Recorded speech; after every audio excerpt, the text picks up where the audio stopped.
What's up, y'all? Terrence, and I want to tell you about my idol growing up. This guy was everything that I wanted to be, plus more, and his name is Anthony Penny Hardaway. Anthony Penny Hardaway. And he was, to me, the best basketball player on the planet. And one of the reasons that I loved him so much and I was such a fan of him is because I play basketball and he played basketball. He was a 6'6" point guard, and he was fast and he was quick and he was smart and he was athletic and he knew how to play really well. But not only that, this man also had his own action figure. Action figure. I mean, come on, action figure. My goodness, it was incredible. So here's the thing. My middle name, for those who are paying attention, is Anthony. Anthony, not Anthony. But when I arrived at middle school, I changed my name to Anthony Smith. And they began calling me Little Penny. That was my nickname. My nickname was Little Penny all of middle school because I wanted to be so much like Penny Hardaway that I've even decided to change my name. Now, who is your idol? The person you look up to most right now. The person you think is absolutely and completely the best at doing what they do or at being who they are. Maybe it's an athlete, a YouTuber, an older sibling, a rapper, a parent, a designer, or someone at your school. So maybe your idol looks different than mine. Maybe the person you look up to the most right now has a different talent or career or personality than mine did. But still, we all know what it's like to idolize someone so much that we want to be just like them. The problem? Well, eventually we realize that our lives, our talent, our skills, our fame, it will just never measure up compared to theirs. In this series, we've been talking a lot about comparison. Comparison is when we measure this in our lives against that in theirs. And often, whether we realize it or not, this is what we're doing with the people we idolize or look up to. So maybe you love Billie Eilish and want to be a singer just like she is. But when you compare your talent to hers, you just don't feel like it measures up. Or maybe you love Steph Curry. But when you look at his scoring record next to your own, you don't feel like you ever be as good as he is. Maybe you look up to your older brother. You want to be as popular as he is, but when you think about how many friends he has compared to how many you have, you feel like that dream may never be a reality. And here's what makes comparison like this tricky. Looking up to someone or being inspired to be like someone isn't a bad thing. It can actually be a great thing. It can motivate you to work hard or make positive changes in your life or try to reach new goals. The problem comes when we measure our lives next to theirs. When we think that in order to be enough, we have to achieve what they've achieved, do what they've done, become like they are. Because the reality is, that kind of comparison will always leave us feeling like we're not enough. As students, I think you know exactly how this feels because every single day you see someone you can compare yourself to. Someone at school, a girl in your group, a boy on your team, even a best friend or older sibling. Now on your own, you feel okay about who you are and the way your life looks. But as soon as you compare this in your life to that in their life, well, just like that, you might not feel like you're enough. You're not cool enough, smart enough, attractive enough, talented enough, rich enough, funny enough, popular enough, good enough. You fill in the blank. We all know what it feels like to struggle to reach an impossible standard, to measure ourselves up to something we'll never be able to reach. And if we do finally feel like we're enough in one part of our lives, there's always something else that feels like it's not good enough. It's a cycle. As soon as you start to feel like you're smart enough, you look around and you think you're not popular enough. And as soon as you think you're popular enough, you start to think you aren't good looking enough. The cycle goes on and on. And the more we feel we don't measure up compared to someone else, the more we start to feel insecure, unhappy, anxious, and more. So the question is this, are we always going to feel this way? Will we ever feel like we're enough? To help us with this, we're going to take a look at something that Paul wrote in one of his letters to other Christians thousands of years ago. Now, Paul was a leader in the early Christian church. And even though their lives were totally different than ours today, the people Paul was writing to back then had similar struggles. The people he was writing to in this particular letter were dealing with the temptation to compare themselves to others around them, especially those who weren't Christians like they were. So here's what Paul had to say to them. Don't copy the behavior and customs of this world, but but let God transform you into a new person by changing the way you think. Then you will learn to know God's will for you, which is good and pleasing and perfect.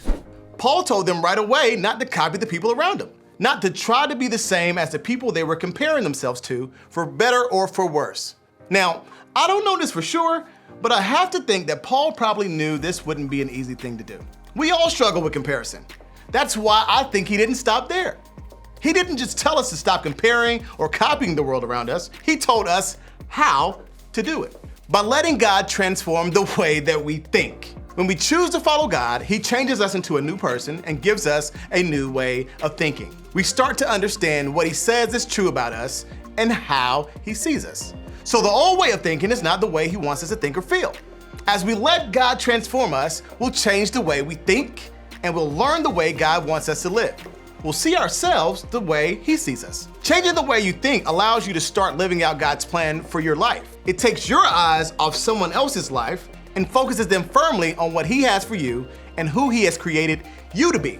It helps you understand how much He values you, because God wants us to see ourselves the way that He does. A few verses later, Paul went on to say this. So since we find ourselves fashioned into all these excellently formed and marvelously functioning parts in Christ's body, let's just go ahead and be what we were made to be, without enviously or pridefully comparing ourselves with each other or trying to be something we aren't. I love the way he puts this so much. Goodness. When we're comparing ourselves to others, our focus is on one thing, what we're not. And because of that, we never feel like we're enough. And when we keep our eyes on that, we miss out on being able to see who we are and what we really do have. And while I think each and every one of you has so many amazing and unique things that make you more than enough, Paul pointed to one thing that I want you to know is true of all of you. You were made and are loved by God. You are. You were each formed and created with specific gifts and callings. That's how God sees you, and that's how He wants you to see yourself. He wants to change your thinking so that you see that in Him, you, yes you, will always be enough. In other words, God wants us to see ourselves the way that He does. Believing this truth has the potential to change the way you see yourself. It has the power to help you change your thinking, to keep you from comparing, to help you realize that you are enough. So to start, try these 3 things. First, identify what's not true. In order to really change your thinking and start believing what's true about you, you've got to first identify what's not true. So ask yourself, what areas of my life leave me feeling like I'm not enough? Is it the way that I look? A talent I wish I had? A friend group I want to be a part of? Look for the places in your life that lead you to compare and believe you aren't enough. Then talk to God about it and ask Him to help show you what's true and not true when it comes to how you view yourself. Second, change how you think about yourself. I get it. It's easy to compare ourselves and believe the lie that we aren't good enough. But the truth is this, you are enough. That's how God sees you. And that's how He wants you to see yourself. So instead of feeling like you don't measure up, stop those thoughts right in their tracks and do what Paul instructed and let God transform your thinking. Focus on the good and perfect plan He has for your life. And focus on how much He loves and values everything unique that makes you, you. And lastly, replace old thoughts with new ones. Think about some of the negative things you think about yourself on a regular basis. Maybe things like, I'm not good looking enough, or I'm not popular enough, or I'm not smart enough. Identify the negative thought and then come up with something positive to replace it. Maybe something like, I'm a great friend, or I'm generous, or I'm really good at playing the guitar. Whatever it is, pick something that celebrates who you are and who God made you to be, and use those thoughts to replace your old ones. For some of you, this will be easier than for others. Maybe you can identify some things you love about yourself, like that you're kind, like you really are a good friend to others, or you make people laugh. But for others of you, I recognize this could be a struggle. I know that loving ourselves and knowing our self-worth can be difficult. Seeing ourselves the way God sees us isn't always easy. That's why we need His help. So maybe for you, the best place to start is to remember and write down the truth we're talking about this week. God wants us to see ourselves the way He does. Let that be the place you start to change your thinking and replace your thoughts. And over time, you'll begin to see God open your eyes to more amazing things about who you are and how He's created you. You'll begin to see that in Him, you are enough. God knows you're amazing. And you know who else thinks you're pretty great? Your group and group leader. These are people who support you, care about you, and see all of the wonderful things God has made you to be. Group is a place to go to for you to be reminded of the truth that God loves you and wants you to know your worth. And as you head out, I want you to think about this. What's one area of my life where I need God's help to see that I'm enough?